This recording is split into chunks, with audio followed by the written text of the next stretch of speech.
Well, folks, it's good to see ya. I haven't been to bed yet. I think I told you that. Somebody sent me a story I'd like to tell you. It's kind of sad. It comes from a friend of mine named Jane. Real good friend. And I'll see if I can't read it to you. It's about a cat named Ugly. Everyone in the apartment complex I lived in knew who Ugly was. Ugly was the resident tomcat. Ugly loved three things in this world: fighting, eating garbage, and shall we say love. The combination of these things, combined with life spent outside, had their effect on Ugly. To start with, he had only one eye, and where the other should have been was a gaping hole. He was also missing the ear on the same side. His left foot appeared to have been badly broken at one time, and it healed in an unnatural angle, making it look like he was always coming around the corner. His tail had long since been lost, leaving only the smallest stub, which he would constantly jerk and twitch. Ugly would have been a dark gray tabby, except for the sores covering his head and neck, and even his shoulders were thick with yellow scars. Every time someone saw Ugly, there was the same reaction. That's one ugly cat. All the children were warned not to touch him, and the adults threw rocks at him, hosed him down, squirted him, and when he tried to come into their homes, they'd shut his paws in the door when he would not leave. Ugly always had the same reaction.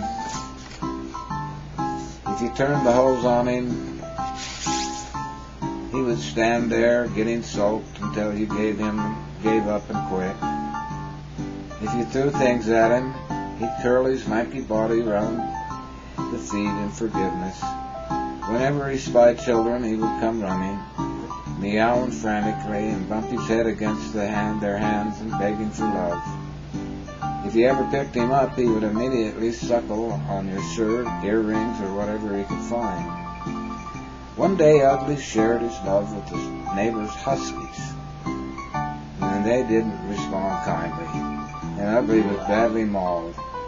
From my apartment, I could hear the screams, and I tried to rush to his aid. By the time I got to where he was playing, it was apparent Ugly's sad life was almost at an end. Ugly lay in a wet circle, his legs and lower back twisted grossly out of shape. A gaping tear in the white stripe of fur would run down his front. And as I picked him up and tried to carry him home, I could hear him wheezing and gasping, and I could feel him struggling. I must be hurting him terribly, I thought. Then I felt a familiar suckling sensation on my ear. Ugly, in so much pain, suffering, and obviously dying, was trying to suckle my ear. I pulled him closer to me, and he bumped the palm of my hand with his head. Then he turned his one golden eye towards me, and I could hear the distinct sound of purring. Even in the greatest pain, that ugly, dappled, scarred cat was asking only for a little affection, perhaps some compassion.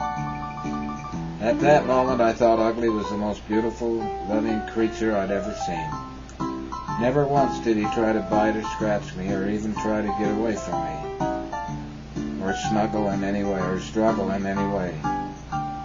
Ugly just looked at me, completely trusting, knowing I'd relieve his pain.